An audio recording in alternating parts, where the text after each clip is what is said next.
जय हिंद मेरे डियर साथी। मैं आपका साथी विकास और आज हम देखने वाले हैं आरआरबी डे नंबर फर्स्ट। मतलब आरआरबी का जो फार्मासिस्ट की वैकेंसी आई थी, इसके पहले हम देखा जाए, ठीक है, फार्मासिस्ट कितना 105 पदों के लिए जो वैकेंसी आई थी, इसके पहले हम सिलेबस का इंट्रोडक्शन, यानी हमारे पास क्या हो जाएगा, जो सिलेबस था कि फार्मासिस्ट में आरआरबी रेलवे में जो तुम्हारे पास फार्मासिस्ट की सिलेबस था वो सब अच्छे से हम क्या कर दिए थे, देख लिए थे। इस वीडियो में हम क्या करने वाले हैं, देखिए, हम पहला चैप्टर किसका, फार्मास्यूटिक्स का, देखिए सिलेबस तो हम आप अच्छे तरीके से आपको डिफाइन कर दिए थे। फार्मास्यूटिकल लेक्चर नंबर ये फर्स्ट इसमें कवर करने वाले हैं। इसमें क्या क्या रहेगा, ऐसा नहीं कि केवल हम थ्योरी बताएंगे, यानी थोड़ी एमसीक्यू प्लस में थ्योरी दोनों आपको डिटेल में रहेगा विथ एक्सप्लेनेशन के साथ। ठीक है, बहुत सारे मेरे भाई कमेंट में बोल रहे थे सर हम कौन सी बुक ले, ऐसी बुक लीजिए जिसमें भर भर के महा एकदम से हर एक टॉपिक है, कईयों एमसीक्यू रहे। ये मत सोचिए कि 200 एमसीक्यू रहे, 400 एमसीक्यू, जितना ज़्यादा एमसीक्यू रहे, हर एक टॉपिक से जितना ज़्यादा एमसीक्यू बनेगा आपके लिए और एग्जाम के प्रिपरेशन के लिए उतना ही अच्छा होगा। कोई भी बुक लीजिए जिसमें भर के तुम्हारे पास क्या हो, खूब सारा एमसीक्यू हो। क्यों? क्योंकि एमसीक्यू के जरिए आपका कॉन्सेप्ट क्लियर होगा। जैसे मान लेते हैं टैबलेट आप पढ़ रहे हैं, तो टैबलेट पे कम से कम 100-150 एमसीक्यू लगा दीजिए। मतलब टैबलेट की मतलब तहे दिल तक जाके क्या करती है, आप सॉल्व करिए। जैसे मान लेते हैं आप यानी मान लेते हैं आप क्या होगा, फार्माकोपिया पढ़ रहे हैं, क्या हो गया, यानी मान लेते हैं अब आप क्या पढ़ रहे हैं, फार्माकोपिया पढ़ रहे हैं। ठीक है, ये हमारे पास क्या होगा, फार्माकोपिया पढ़ रहे हैं, तो इसको इतना एमसीक्यू लगाइए, इतना एमसीक्यू लगाइए कि एकदम से धज्जियाँ उड़ा दीजिए। इतना ज़्यादा एमसीक्यू लगाएंगे ना, जितना ज़्यादा एमसीक्यू लगाएंगे उतना ज़्यादा समझिए कंपटीशन में पकड़ बनाए रखेंगे कि नहीं थ्योरी पढ़ के 10 एमसीक्यू लगा काम खत्म, ऐसा ना करिएगा कभी भी। ठीक है, तो इस वीडियो में हम क्या करने वाले, यानी डे नंबर फर्स्ट, यानी आपका डेली लेक्चर आएगा। ठीक है, ध्यान से देखिएगा। अब इसमें हम सबसे पहले चलते हैं, देखिए आरआरबी में हिंदी प्लस इंग्लिश आता है। जैसे एम्स में अभी आप देकर आए हैं, यदि नहीं दिए होंगे तो कोई टेंशन नहीं। एमसीआरई का आप जो एग्ज़ाम देकर आए हैं, एमसीआरई का जो एग्ज़ाम देकर आए हैं, इसमें देखा जाए तो तुम्हारे पास क्या होगा, ओनली इंग्लिश था। कौन सा, इंग्लिश वर्जन। बट आप रेलवे का जो एग्ज़ाम देने जा रहे हैं, ये आपका रेलवे वाला जो एग्ज़ाम देने जा रहे हैं, इसमें दोनों चीज़ रहता है, हिंदी और प्लस में हमारे पास क्या होगा, इंग्लिश। ऐसे दो भागों में डिवीजन कर देता है। ये थोड़ा सा ठीक है, जो थोड़ा सा इंग्लिश में कमज़ोर है उनके लिए थोड़ा सा ये मस्त रहेगा। ठीक है, तो इसमें हम क्या करने वाले हैं, आपके सामने यहाँ से दिया गया है। तो पहले हम क्या कर देते हैं, थ्योरी देखते हैं, फिर अच्छे तरीके से हम क्या कर देते हैं, जितना भी एमसीक्यू बनेगा 10, 20, 30, 40, 50 सबको हम अच्छे तरीके से करेंगे। तो इसमें सबसे पहले क्या लिखा है, introduction of different doses form, उसको देखेंगे। उसके साथ साथ फार्माकोपिया भी हम डिटेल में देखेंगे। फार्माकोपिया के एक टेबल आपको दिखाएंगे, उससे तो भाई बहुत क्वेश्चन बन जाएगा।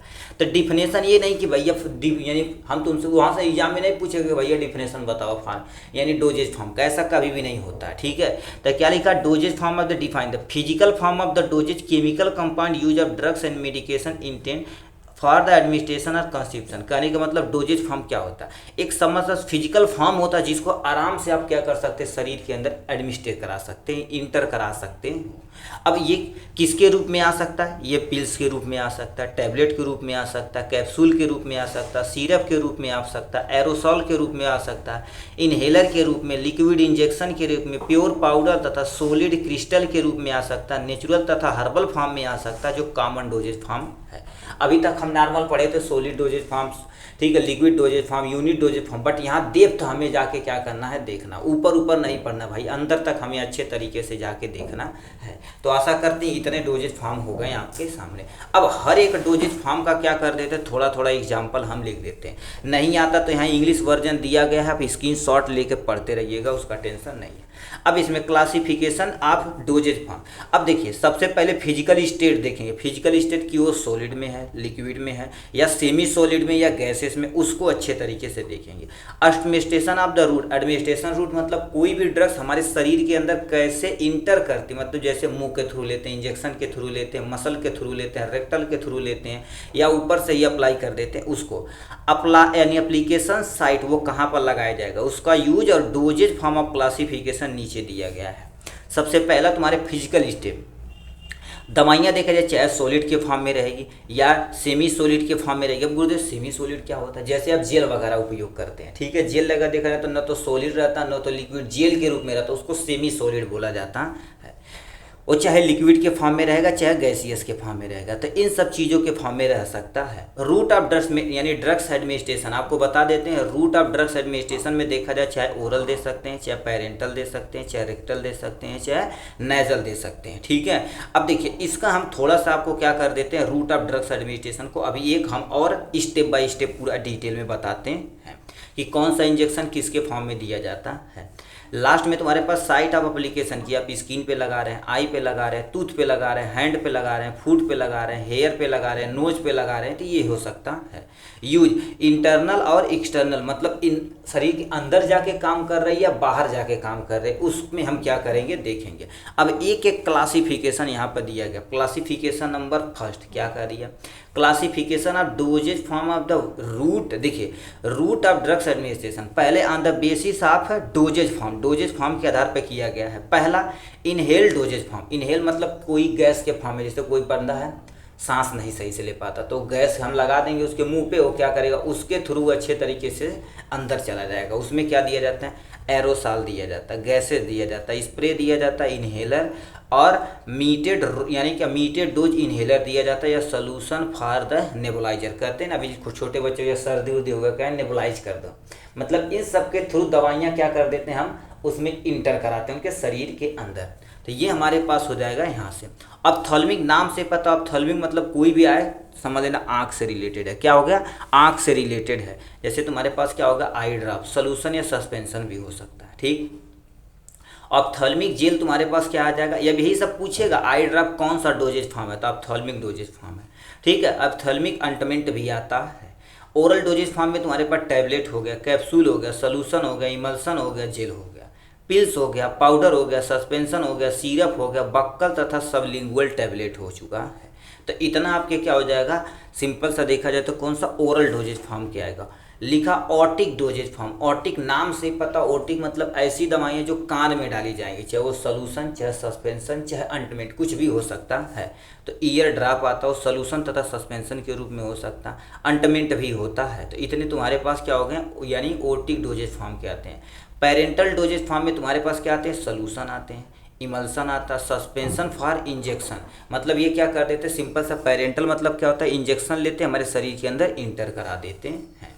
लास्ट में तुम्हारे पास रेक्टल रूट दिया है। रेक्टल रूट ऐसे रूट होते हैं जो हमारे एनस के थ्रू हमारे रेक्टम में इंटर करा दिए जाते हैं, उसको क्या बोला जाता है बाबू, रेक्टल डोजेज फॉर्म बोला जाता है। इसमें एनिमा जो सबसे बेस्ट एग्जाम्पल है। ऑइंटमेंट आता है, कुछ सपोर्टरीज भी आते हैं, ठीक है। तो ये आपके सामने हो जाएगा यहाँ से। अब लास्ट में तुम्हारे पास थोड़ा सा यहाँ से देख लेते हैं, कुछ और डोजेज फॉर्म दिया है आपके सामने यहाँ से, ठीक है। नहीं दिखेगा तो भाई कमेंट में बॉक्स में ज़रूर लिखिएगा। टॉपिकल डोजेज फॉर्म में क्रीम आता है, टॉपिकल मतलब जो ऊपर से लगाया जाएगा, यानी क्रीम हो गया। यहाँ पर दूसरा क्या होगा, लिनीमेंट हो गया, ऑइंटमेंट हो गया, पेस्ट हो गया, ट्रांसडर्मल पैचेज हो गया, ठीक, जो ऊपर से लगाया जाता है हमारी स्किन पे। जैसे अभी कहते हैं ना चोट लग गई तो ये बैंडेज लगाते हैं, वो ट्रांसडर्मल पैचेज के रूप में आती है। जेल हो गया, लोशन हो गया, पाउडर हो गया, प्लास्टर वगैरह हो गया। वेजाइनल डोजेज फॉर्म मतलब कोई मान लेते कोई इन्फेक्शन हो गया वेजाइना के अंदर, तो इन सब का उपयोग किया जाता है। जैसे ठीक है, डोचेज हो गया, ऑइंटमेंट हो गया, फोम हो गया, और तुम्हारे पास क्या होगा, इंट्रायूटेनाइल डिवाइस हो जाएगा। पेरिस में तुम्हारे पास क्या हो जाएगा, वेजाइनल सपोर्टरीज हो जाएगा, वेजाइनल रिंग हो जाएगा, वेजाइनल टैबलेट वगैरह आता है, ठीक है। तो ये सब होगा। यूरेथ्रल डोजेज फॉर्म तुम्हारे पास क्या लिखा है, यूरेथ्रा, यूरेथ्रा जो तुम्हारे पास होता है उसके अंदर इंटर कराया जाता है। जैसे मान लेते पेशाब की जो नली है या ऊपर वाला जो है फीमेल, हम सबको होता है, यानी यूरेथ्रल क्या होता है, बाहर फीमेल का थोड़ा सा अंदर की तरफ होता है, तो उसमें भी सपोर्टरी का यूज किया जाता है।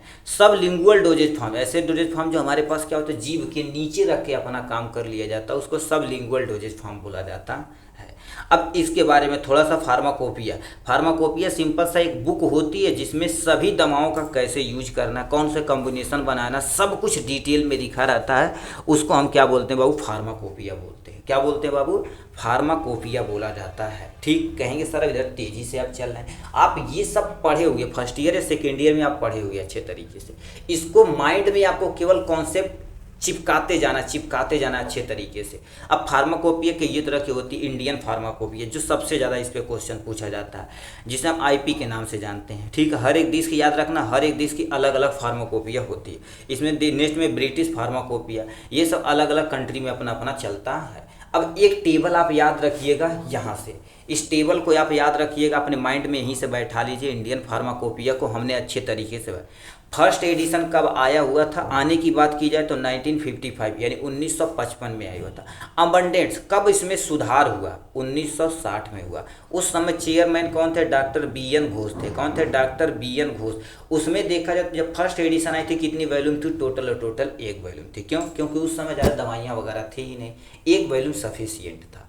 ठीक, नेक्स्ट में क्या लिख रखा, जो सेकेंड तुम्हारे पास था, सेकेंड एडिशन 1966 एटलीस्ट 10 साल बाद, ठीक है, 10-11 साल बाद आया हुआ था। ठीक है, अबेंडन किया गया था 1975। उस समय देखा जाए तो doctor B N Mukherjee ji आपके चेयरमैन थे। इस पे भी क्वेश्चन पूछा जाता है, बट इस पे यही नहीं पूछा जाएगा तो ईयर तो भैया जरूर पूछा जाएगा। ईयर से तो एक आपके आरआरबी एग्जाम में रखा गया है क्वेश्चन, एक से। अभी इस टेबल से ये क्या हो गया, एक रखा गया है।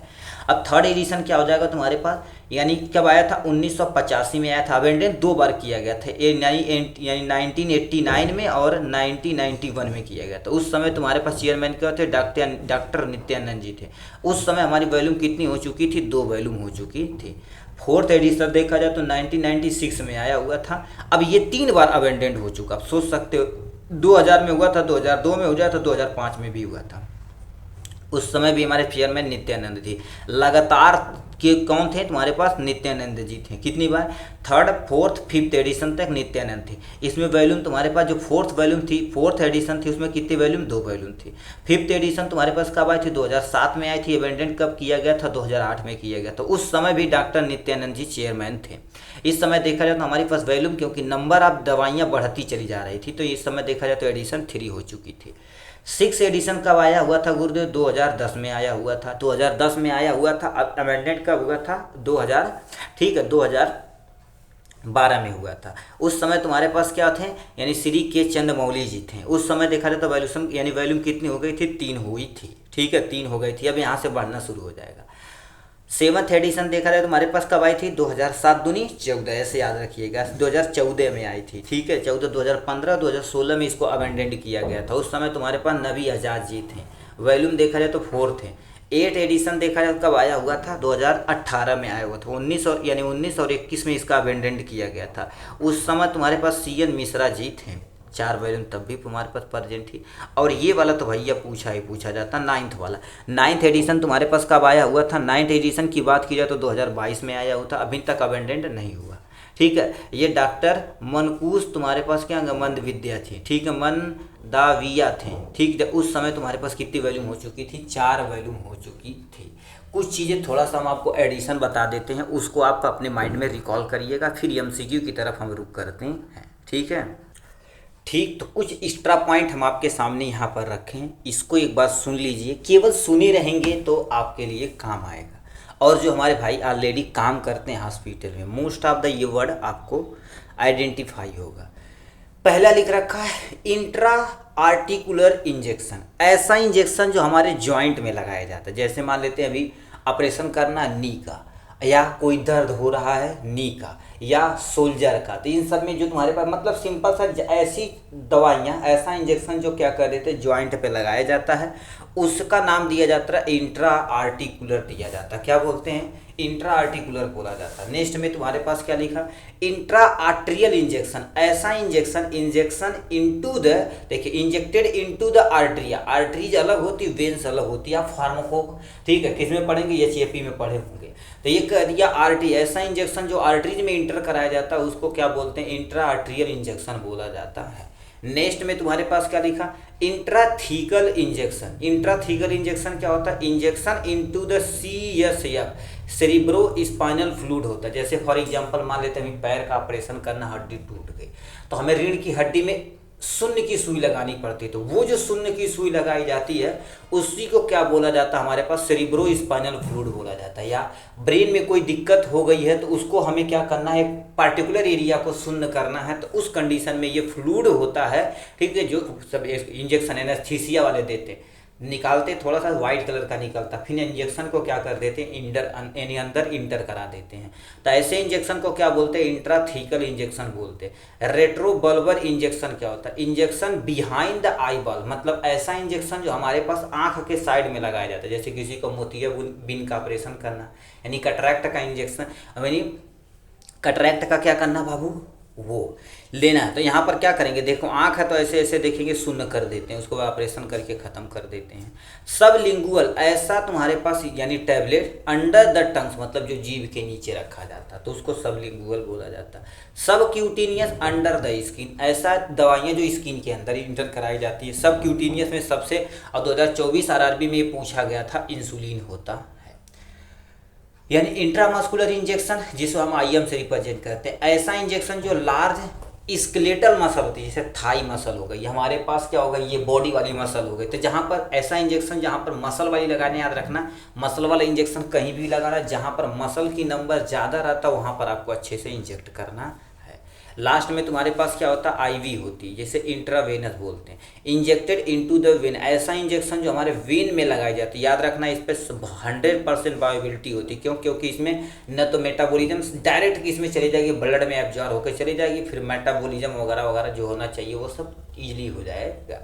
लास्ट में तुम्हारे पास ट्रांसडर्मल, ऐसा injection injected into the skin rise है, ठीक है, एक पार्टिकुलर एरिया पे आप यानी देखिए स्किन की लेयर पढ़ेंगे तो ना, तो क्यूटेनियस, डर्मल इको, सब डर्मल वगैरह लेयर होती है, एक के बाद एक होती है, तो उसी को क्या करना है यहाँ से लिखना है। इसमें बीसीजी सबसे सुटेबल एग्जाम्पल दिया जाता है। अब यहाँ से कमेंट बॉक्स में लिख के दिखाइए बीसीजी का फुल फॉर्म और किसके लिए यूज होता है ये भी आप बताइए।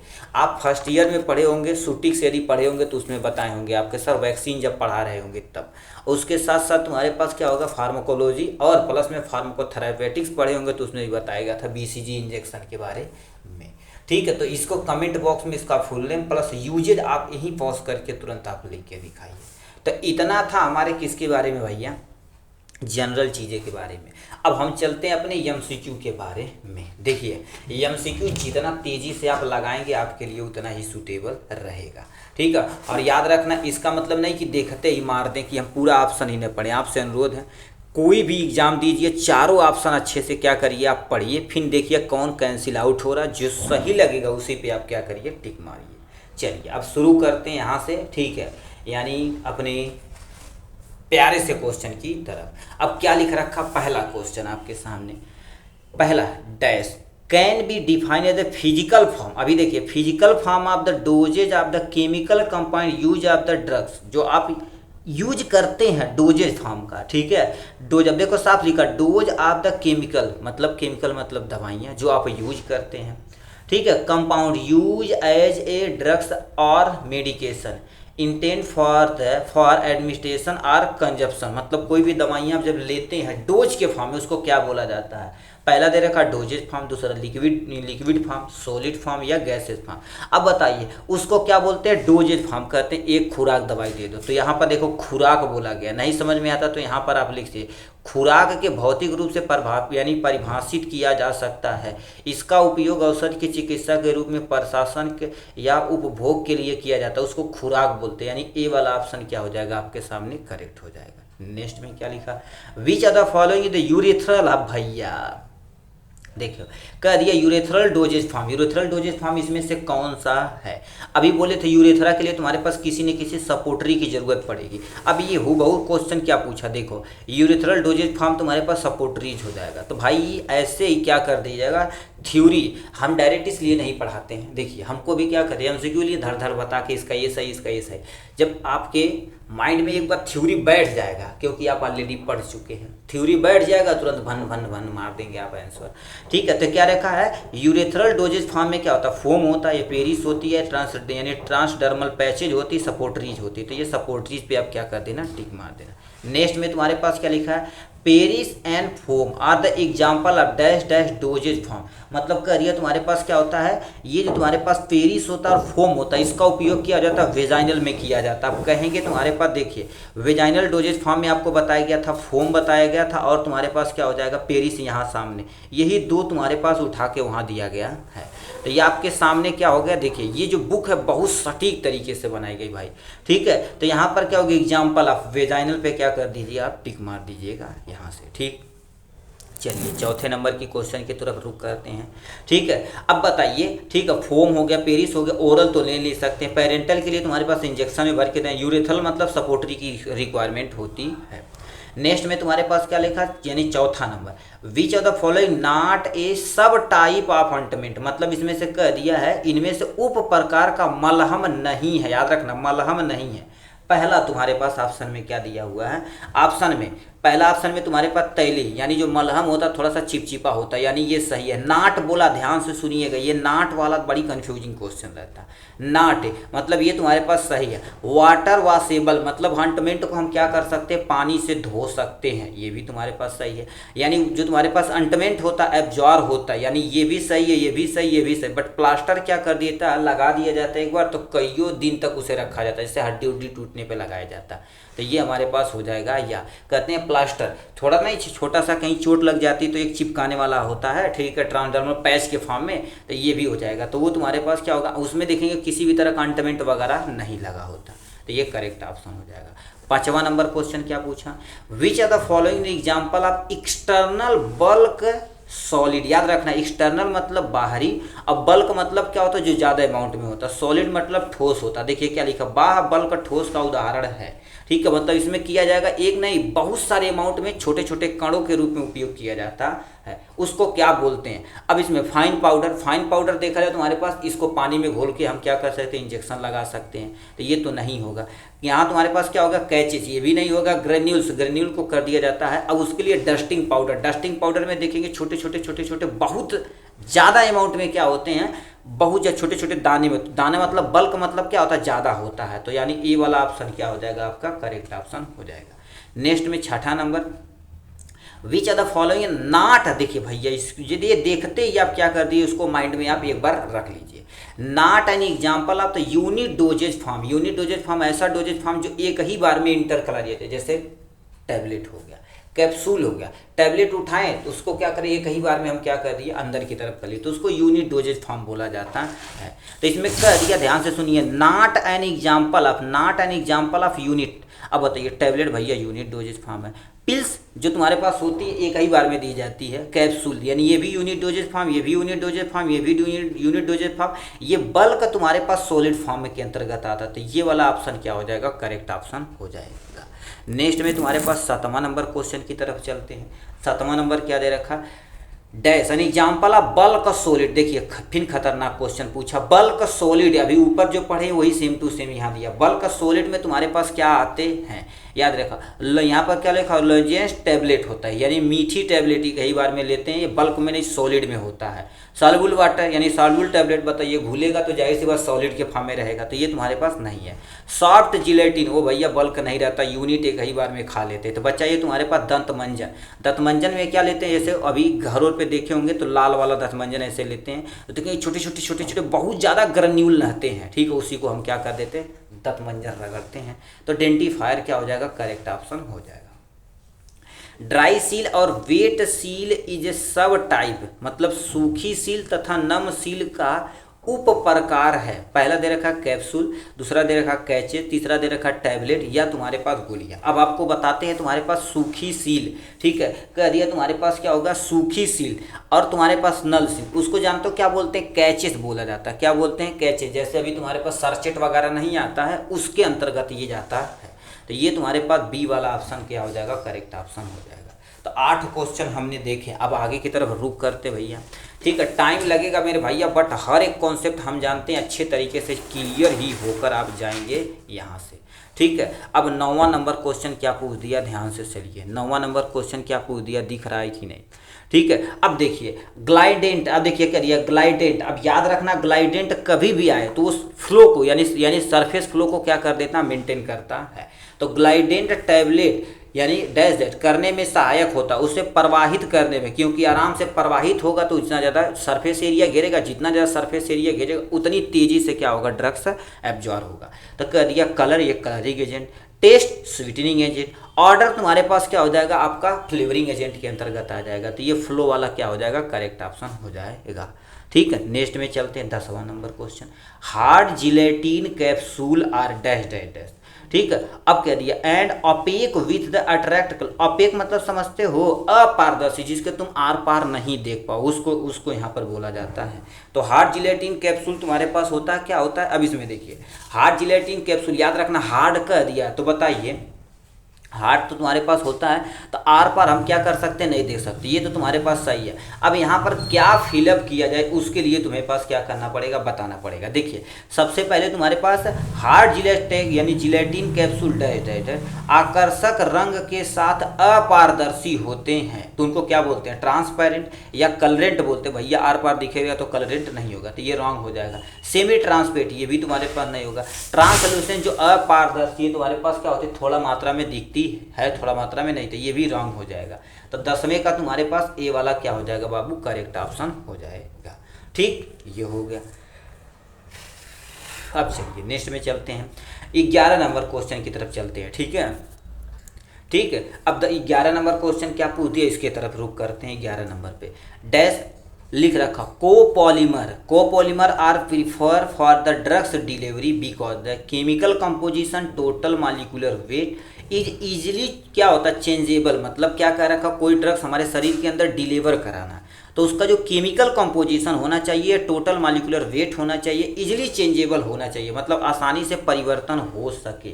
आसानी से परिवर्तन हो सके तो उसको क्या बोला जाता है जानते हो, एम्फोफिलिक ब्लॉक बोला जाता है। कहीं ऑप्शन में दिया है, अब इसको तो हम अभी ऐसे रहने देते, ये सही है।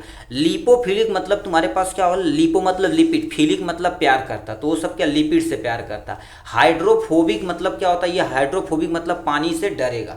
हाइड्रोफिलिक मतलब ये पानी से प्यार करेगा। तो ये कह दिया तुम्हारे पास आराम से डिलीवर होना चाहिए, तो ये तुम्हारे पास क्या होना चाहिए, एम्फोफिलिक होना चाहिए, तो ये वाला करेक्ट ऑप्शन हो जाएगा। 12 नंबर क्वेश्चन की तरफ कहते हैं, रीसील इरिथ्रोसाइट हैव पोर ऑफ, मतलब तुम्हारे पास क्या कह दिया, सील बंद रक्त लाल रुधिर कणिकाओं की कोशिका झिल्ली का जो व्यास होता है, ठीक है, व्यास मतलब हमारी आरबीसी कैसे होती है, इस शेप की होती है, सर्कुलर डिस्क शेप होती है ना, तो उसका जो तुम्हारे पास पोर होता है तो कितना होता है उसके बारे में बताना पड़ेगा। आपको बता देना चाहते हैं, ये जो पोर होता है 200 से लेके तुम्हारे पास कहीं कहीं 600 कहीं कहीं 500 एंगस्ट्रॉम लिखा रहता है, तो एंगस्ट्रॉम कहीं दिया है 100 से 200, 200 से 500, 200 से 500 यहाँ पर दिया गया है। ठीक है, तो ये आपके सामने करेक्ट हो जाएगा यहाँ से। अब हम 13 नंबर क्वेश्चन की तरफ रुक करते। 13 नंबर क्वेश्चन क्या पूछ दिया, ध्यान से सुनिए। Dash are artificial protein have the specificity for a single antigen, याद रखना तुम्हारे पास क्या लिखा, कृत्रिम प्रोटीन जिसमें एकल प्रतिजन मतलब तुम्हारे पास क्या होता है, एंटीजन, याद रखना एंटीबॉडी एंटीजन तुम्हारे पास अलग अलग होती है, तो कह दिया तुम्हारे पास एंटीजन विशेषता होती है, उसको क्या बोला जाता है। पहला ऑप्शन में तुम्हारे पास क्या होगा, लिपिड, दूसरा तुम्हारे पास अब देखिए याद रखना एंटीजन कभी भी रहेगा तो किससे रिलेटेड रहेगा, तुम्हारे पास एंटीबॉडी। जैसे हमारे शरीर के अंदर यदि ब्लड ग्रुप ए और बी रहेगा तो एंटीजन और एंटीबॉडी रहेगी, उसी के अकॉर्डिंग जो ब्लड का ट्रांसफ्यूजन किया जाता है, एक बात दूसरे में चढ़ाया जाता है, उसी के अकॉर्डिंग किया जाता है। तो मोनोक्लोन तुम्हारे पास क्या होता है, एंटीबॉडी होती है। ठीक, अब यार एक सिंगल एंटीजन रहेगा तो जाहिर सी बात एक सिंगल एंटीबॉडी ही रहेगी, ऐसा नहीं 50 ही रहने वाला, ऐसा पॉसिबल नहीं है, कुछ केसेस में होता है। 14 नंबर की तरफ रुक करते हैं। 14 नंबर गुरुदेव क्या दिया है, the system which include prepare give wife any other route except oral यानी ओरल रूट, याद नहीं देखो कारी ओरल रूट मतलब तुम्हारे पास क्या, देखो वह तंत्र जिसमें मौखिक रूप को छोड़कर किसी अन्य मार्ग से तैयार शामिल यानी रूप डैश में जारी की जाती है, यानी तुम्हारे पास क्या रूप में जानी जाती है, उसको और किस नाम से जाना जाता है। ठीक है, यानी उसको और किस नाम से जाना जाता है, कहने का मतलब तुम्हारे पास ओरल रूट के अलावा इसको छोड़ दिया जाए तो अदर रूट को पेरेंटल रूट बोलते हैं। तो कहीं दिया है जी पेरेंटल कंट्रोल या आकुलर, ये पेरेंटल हो जाएगा आपके सामने, आकुलर आंख वाले रीजन पे हो गया। ठीक है, तो ये सब तुम्हारे पास इंट्रा यूट्राइन मतलब वो जो तुम्हारे पास क्या होगा यूट्रस के अंतर्गत होता। ओरल सस्टेन ये तो भैया ओरल, इसी को एक्सेप्ट कहा, इसके अभाव में पेरेंटल के अंतर्गत आ जाएगा। ठीक है, अब आते हैं तुम्हारे पास 15 पे, which property of the intravaginal, ध्यान रखना intravaginal control release drugs delivery system, not, देखो लिखा not prefer for the delivering of the drugs by the vaginal route, उसको वेजाइनल रूट के थ्रू क्यों बोला जाता है, उसके लिए जानते तुम्हारे पास क्या होना चाहिए, अब पहला दे रखा है, ठीक है, यानी लेस एंजाइमेटिक एक्टिविटी, ये तो यानी तुम्हारे पास क्या होगा, करेक्ट है, लेस एंजाइमेटिक एक्टिविटी रहेगा, ज़्यादा अपनी एक्टिविटी को शो नहीं करेगा। एवॉइडेंस फर्स्ट पास मेटाबॉलिज्म, यानी तुम्हारे पास क्या होगा, फर्स्ट पास मेटाबॉलिज्म सही से, क्योंकि बताइए डायरेक्ट हम क्या वेजाइना के अंदर इंटर करा दें, यूटर यानी वेजाइना के अंदर इंटर कर दो तो उससे क्या लेना देना, लीवर वगैरह से। रिच वस्कुलर तुम्हारे पास होना चाहिए, ठीक है, तो ये भी होना चाहिए, ये भी होना चाहिए, ये भी, मतलब स्मॉल, ठीक है, स्मॉल तुम्हारे पास क्या लिखा, परमिएशन एरिया, बताओ छोटा सा एरिया रहेगा तो भाई ये सरफेस एरिया जितना ज़्यादा बढ़ेगा उतना ज़्यादा एब्जॉर्प्शन होगा, मतलब ये रॉन्ग है, तो हमसे रॉन्ग ही पूछा गया था तो हम क्या कर देंगे, डी पे ऑप्शन पे मार देंगे। नेक्स्ट पे तुम्हारे पास क्या लिखा, टैटम टी और तुम्हारे पास क्या लिख रखा, कॉपर 7 डिवाइस। अब याद रखना ये शब्द तुम्हारे पास क्या होगा, ये इंट्रा यूट्राइज डिवाइस है, ये चाइल्ड बर्थ कंट्रोल करने के लिए उपयोग में लाई जाती है, ठीक है, तो ये कह दिया टैटम टी हो गया, copper 7 device consist of dash with the copper wire. अब उसमें तुम्हारे पास कौन सा चीज़ होता है, उसमें एक चीज़ होता है जिसका नाम तुम्हारे पास क्या होता है, पॉलीप्रोपाइलीन होता है, क्या होता है, पॉलीप्रोपाइलीन होता है, और दूसरा तुम्हारे पास पीवीसी, ए भैया पीवीसी पाइप में प्रयोग किया जाता है, ये कहाँ लावतड़ा हो तो ये नहीं हो जाएगा, ठीक है, पॉलीइथाइलिन प्लास्टिक तो नहीं होगा, पॉलीस्टीरीन ये भी तुम्हारे पास नहीं होगा, ये इन्फेक्शन कॉजेज कर देगा, दिक्कत हो जाएगी, तो पॉलीप्रोपाइलीन होता तुम्हारे पास करेक्ट ऑप्शन। नेक्स्ट में 17 नंबर क्वेश्चन क्या पूछा, डैश, ठीक, ऊपर थोड़ा सा करते हैं, ठीक है, नहीं समझ में आता तो ये बगल वाला देखते रहना मेरे भैया, ठीक है, ये हो जाएगा, ठीक। अब 17 नंबर क्वेश्चन क्या पूछा है, अब आधे की तरफ रुक कर चुके हैं, dash is the commercial available device which release the contraceptive hormone. अब देखिए कह दिया तुम्हारे पास ऐसे कौन सी कॉन्ट्रासेप्टिक है जो तुम्हारे पास किसके रूप में पाई जाती है, रिलीज कंट्रोल हार्मोन, उसके लिए तुम्हारे पास प्रोगेस्टेरॉन मार्केट में आता है, एस्ट्रोजन फॉर यानी आता है, सब बहुत सारी डायरी आती है, तो कह दिया है तुम्हारे पास अवेलेबल, ये तुम्हारे पास करेक्ट हो जाएगा। अब 18 number dash is a new system of drugs delivery system, जिसे NDDS के नाम से जाना जाता है, by engineering smart micro carry that overcome the limitation of the current delivery and medicine. उसको क्या बोला जाता है, आपको बताते हैं तुम्हारे पास, ठीक, उसको क्या बोला जाता है, ठीक है, क्या बोला है, माइक्रो स्मार्ट यानी स्मार्ट होना चाहिए और माइक्रो कैरी होना चाहिए, overcome the limitation to current, ठीक, करेंट डिलीवरी मेडिसिन होता है। पहला रखा ट्रांसनेजल डिलीवरी सिस्टम, ये भैया नहीं है, यानी इंट्रावेजाइनल ड्रग्स है तो पूर्वज से चलता आ रहा है, ट्रांसडर्मल ये भी तुम्हारे पास नहीं है, मैग्नेटिक ड्रग्स डिलीवरी सिस्टम ये होता है, बहुत सारा इसी पे काम करती है, ठीक है। नेक्स्ट में तुम्हारे पास 19 नंबर की तरफ रुक करते, 19 नंबर क्या दिया हुआ है, 19 नंबर क्वेश्चन क्या पूछा है, डैश यानी invasive technique which deliver the यानी क्या होता है चेंज, ठीक है, सॉरी चार्ज ड्रग्स मॉलिक्यूल, यानी ड्रग्स पे देखा जाए तो हमारे पोलर है कि नॉन पोलर, ये सभी मायने रखता है ड्रग्स एब्जॉर्प्शन में, ठीक है, तो ये आपके सामने फिर इसमें क्या लिख रखा है, आगे की तरफ रुक करते हैं, ठीक है, यानी charge drugs molecule across the synthetic तथा बायोलॉजिकल मेम्ब्रेन मतलब यहाँ प्लाज्मा मेम्ब्रेन या सेल मेम्ब्रेन की बात की जा रही है, under the influence of the electric current, उसको क्या बोला जाता है, ठीक है, उसको तुम्हारे पास ट्रांसडर्मल सिस्टम बोलते हैं। ट्रांसडर्मल मतलब जो तुम्हारे स्किन के अंदर लगाई जाती है। इम्प्लेटेबल पर्फ यानी क्या होता है फॉर्मेशन, मतलब एक बार इम्प्लांट किया जाता है लंबे समय तक चलेगी, उसको क्या बोलते हैं, आई यानी लिखा है तुम्हारे पास आइनोटोफोरिस होते हैं, मतलब आयंस के फॉर्म में होते हैं, ठीक है, चार्ज रहेगा तो पॉजिटिव निगेटिव रहेगा तो ये करेक्ट हो जाएगा। फॉर प्रिपरेशन ऑफ मेडिसिन मतलब 20 नंबर क्वेश्चन क्या पूछा, for preparation of medicine which require of the specific direction which is the right and book कहीं भी आए तो समझ लो फार्माकोपिया, तो फार्माकोपिया के क्या कर देना, टिक मार देना। नेक्स्ट में तुम्हारे पास क्या लिखा, drugs and cosmetic act as pass. अब भैया ये तो भैया कहाँ पूछ ले वो लाइन एथिक्स से उठा पूछ देगा, कौन टेंशन है, ठीक है, कह दिया ड्रग्स एंड कॉस्मेटिक एक्ट पास कब हुआ था, 1950 में हुआ था या 1947 में हुआ था या 90 तुम्हारे पास ये होगा। अब भैया इसको कमेंट बॉक्स में देखें कितने लोग ऐसे हैं, कमेंट बॉक्स में लिख के दिखाते हैं। ऑप्शन हम बता देते हैं, ये भी रॉन्ग है और ये भी रॉन्ग है। चलिए अब ये दो में से अब बताइए कौन सा ऑप्शन सही है, 1947 या 1940 कौन सा ऑप्शन सही है।